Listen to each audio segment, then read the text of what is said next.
Club का meaning है कि 1 अप्रैल से 31 मार्च को सबकी इनकम 10 लाख होना है।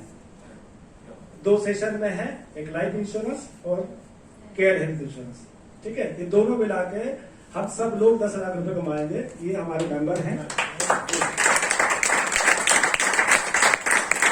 और इसके अंदर हमको MDRT बनना है।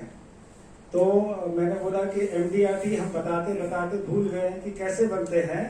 तो आज जिस शख्सियत को हम यहाँ बुलाया है उनका नाम है ब्रजभूषण तिवारी जी। मेरे छोटे भाई समझो या जो भी बोलो मैं तो बोलो। और आज अपने बहुत व्यस्त समय में से उन्हें समय निकाल के यहाँ आए। उनके लिए मैं एक बात बोलूंगा, भरोसा ऐसा रखिए या भरोसा ऐसा कीजिए, कभी आप मुश्किल में हो तो जिस शख्स को आप याद कर रहे हैं वो भगवान के रूप में अवतरित हो जाए। आइए ब्रजभूषण तिवारी जी।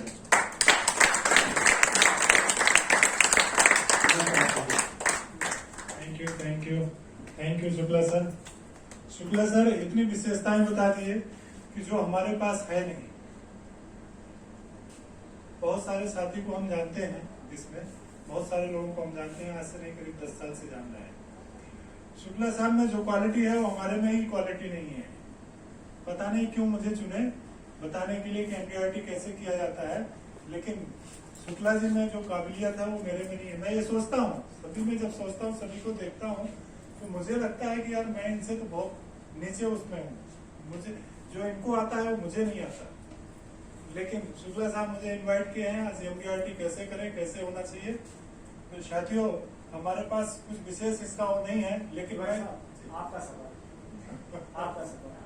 मैंने इनको पहले माइंड मेकअप किया है कि जो भी शख्सियत आज बनी है, चाहे वो पुलिस सर हो, चाहे वो हमारे अनुभूति हो, चाहे आप हो, अभी हम इनको इस मुकाम पे देख रहे हैं।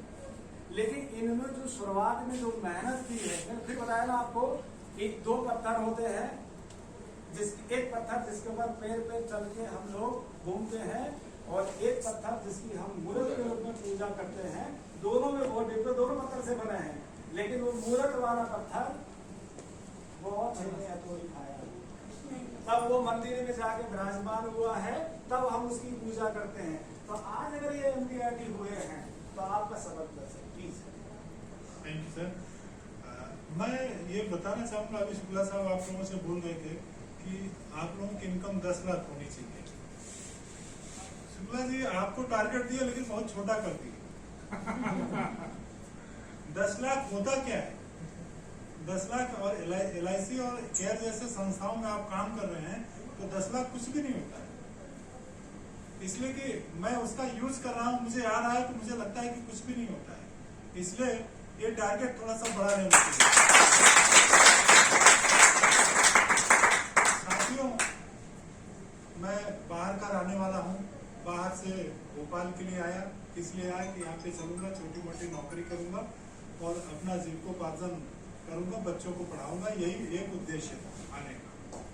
आया यहाँ पे बहुत सारी कंपनी में ट्रायल भी किया, गया भी, कहीं होता था कहीं नहीं होता था, जाके हमने एक सिक्योरिटी गार्ड की एक कंपनी में नौकरी ज्वाइन की। सुनिए जीवन का सफर ध्यान रखिएगा, लेकिन बात का जीवन जीवन। हमने उस समय हमारी सैलरी 1200 रुपए थी जब हमने स्टार्ट किया। कौन से साल में सर? सर ये 2000 की बात, 2000 की बात है। 1200 से अपने जीवन की कैरियर की शुरुआत की 99 की बात, 1200 रुपए महीने की हमें जो है तो तनख्वाह में चयनित किया गया और हम बड़े खुश कि 1200 रुपए में ये इतना बचत कर लेंगे, इतना बचत कर लेंगे, ये वो कर लेंगे, इतना घर को दे देंगे। हम भी बड़े खुश कि इतने में हमारा जीविकोपार्जन हो जाएगा। साथियों लेकिन मैं खुश एक चीज में नहीं रहता था। मेरी स्टार्टिंग से ये थी कि मैं ऐसा कुछ करूं कि जो जीवन भर हमें मिले। तो मैं उस नौकरी को करते करते मैं कई चीजों में ट्रायल करता था, कहीं दूसरी नौकरी, तीसरी नौकरी या कोई दूसरा व्यवसाय, इस प्रकार से मैं ढूंढते ही रहता था। उस समय हमारे वहाँ जहाँ पे हम एक नौकरी करते थे तो एक LIC के एजेंट आते थे, 412 रुपए तिमाही की हमारी पॉलिसी कर दिए थे। उन्होंने अंदर लैब डिपार्टमेंट के इंचार्ज थे, उन्होंने 412 रुपए तिमाही की एक पॉलिसी हमारे कर दिए थे। हमने भी ये देखा कि जो है तो 412 रुपए दे रहा हूँ, 15 साल 16 साल में हमारी बेटी हो जाएगी, शादी करने के लिए 50-60 हजार रुपए मिल जाएगा और इतने में हम शादी कर लेंगे, हम भी बड़े खुश। लेकिन साथियों क्या करते थे उस समय, रेडियो हम बहुत सुनते थे, रेडियो। तो रेडियो में पूरा दिन जब भी 2-2 मिनट में LIC का एडवर्टाइजमेंट जरूर आता था और मुझे बड़ी अच्छा लगता था उसका सुनना। और जो हमारे वहाँ के लैब इंचार्ज थे उनसे भी मैं बात करना चालू कर दिया कि साहब मुझे भी LIC का एजेंट बनवा दो। तो वो सोचते थे कि अगर जो मैं इनका LIC का एजेंट बनवा दूंगा तो ये हमारे कम्पिटिटर हो जाएंगे, तो वो हमें हाथ नहीं रखने देते थे, वो नहीं बताते थे। और उस समय 99 की मैं बात बताऊं, हम तो खैर गांव के थे तो हमें कुछ ज्यादा आइडिया भी नहीं थे। उस समय LIC एजेंट बनना बहुत बड़ी कड़ी खीर होती थी, इसलिए किसी को पता नहीं लगता था कि कैसे LIC एजेंट बनते हैं, कहाँ इसकी शाखा है, कहाँ जाना है, किससे बात करना है। कोई और एजेंट बंधु जो रहते थे वो किसी को बताते भी नहीं थे, इसलिए नहीं बताते थे कि हम उनके कम्पिटिटर बने, इसलिए नहीं बताते। लेकिन हमारे दिमाग में छा गया था, जो हम रेडियो सुनते थे उसके द्वारा हमें दिमाग में हो गया था कि मैं LIC का एजेंट बनूंगा। और मुझे उसका एडवर्टाइजमेंट बहुत अच्छा लगता था, बहुत अच्छा लगता था। एक दिन पेपर में पढ़ रहा था, एक कटिंग मुझे मिली, उसमें चौबे जी करके जो हमारे यहाँ विकास अधिकारी है उनका जो है तो मोबाइल नंबर लिखा था। तो कंपनी से हमने लगाया नंबर, तो उन्होंने बोला CBO 4 में आ जाओ, हम आपको LIC का एजेंट। मैंने बहुत सारे एजेंट जो आते थे उनसे मिला, मैंने बताया ये नंबर से फोन आया था, ऐसा ऐसा मैंने फोन किया था, ऐसी ऐसी बात हुई, मुझे जाना है, कैसे बनना है। तो उन्होंने हमारे जिनके पास में अभी हमारे गुरु हैं उनका नंबर दे दिया, बोले इनसे बात करो। साथियों मेरा कोई वो नहीं था, मैं फटी चप्पल आज भी पहनता हूँ, पहले भी पहनता था, क्योंकि पहले होता नहीं था, होते हुए भी नहीं पहन पाता तो चलता रहता था। हमने फोन किया, हमारे खरे साहब जो है तो 2-3 घंटे में हमारे वहाँ पास पहुँच गए। पहुँचने के बाद डॉक्यूमेंट मांगे, डॉक्यूमेंट दिया। उस समय 400 या 100 कुछ फीस होती थी, 115 रुपए में नहीं सर, ज्यादा हो गई थी, 450 शायद। हाँ ये तो फीस का, तो मैंने बोला साहब आज तो नहीं है। तो उन्होंने बोला एक काम करो, आप 10-5 दिन में दे दो। मैंने बोला बहुत बड़ी ईमानदारी थी, मैं बड़ा ईमानदारी रखता था दिमाग में, बेईमानी नाम की चीजें नहीं रखता था। उन्होंने बोला ठीक है, मैं गया। देखिए सफलता का पहला सूत्र आज भेजा है, ऑनेस्टी इज बेस्ट पॉलिसी। ईमानदार रहे, आपको कोई पीछे नहीं कर सकता है। जी सर। फिर मैं थोड़ा थोड़ा जोड़ के उनको पैसा भी 2-3-4 दिन में फोन किया कि साहब अपना पैसा ले जाओ, मेरे पास आ गया है। उनको पैसा भी दे दिया, फोटो भी दे दिया। मेरा एग्जाम में उनको डेली फोन करने लगा, साहब हमारा एग्जाम कब है, एग्जाम कब है। फ्री का फोन आता था कंपनी का, तो वहीं से उठा के उनको टेलीफोन करता था कि साहब हमारा एग्जाम कब है।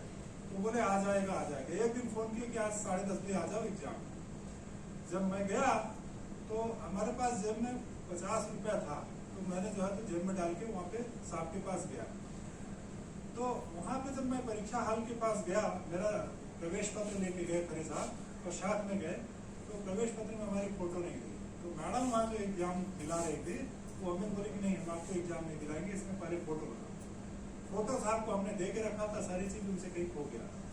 तो हमने बोला कि मैडम मेरे पास तो फोटो नहीं है, कैसे एग्जाम होगा। खरे साहब भी थोड़ा सा डिस्कस किए, बोले नहीं आप फोटो खिंचा के लाइए, इस पे चस्पा करिए, फिर आप आ जाइए, हम आपको टाइम का छूट दे रहे हैं, आप आ जाइए। अब मैं गया वहाँ पे, 50 रुपया जो था तो वो भी हमारा चला गया। अब हम यहाँ से पैदल मंडीदीप के लिए परीक्षा दिया। साहब से नहीं बोला हमारे पास पैसा। फिर यहाँ से हमने, वो बोले चले जाओगे, हमने बोला हाँ साहब चले जाएंगे। फिर यहाँ से हमने गया पैदल, तो पैदल मंडीदीप तक गया, करीब 2 घंटे 1-1.5 घंटे लग गया। ठीक है, लेकिन हमारे अंदर काम करने की दिली इच्छा थी कि मैं LIC में बहुत काम करूंगा, बहुत काम करूंगा। मेरे रग रग में भरा हुआ था कि मैं LIC में काम करूंगा। साहब ने हमारे जिस दिन एग्जाम दिला उसके पहले हमने 12 पेपर रेडी करके रख लिया था, और सबसे पैसा भी लेके, किसी का पैसा भी नहीं छोड़ा था, सबका पैसा लेके, पेपर लेके, ऊपर का जो फार्मर देते हैं उसमें भर के, और कहाँ साइन कराना चाहिए कहाँ नहीं वो टिक लगा दिए, तो साइन करके दे दिया था, बाकी वो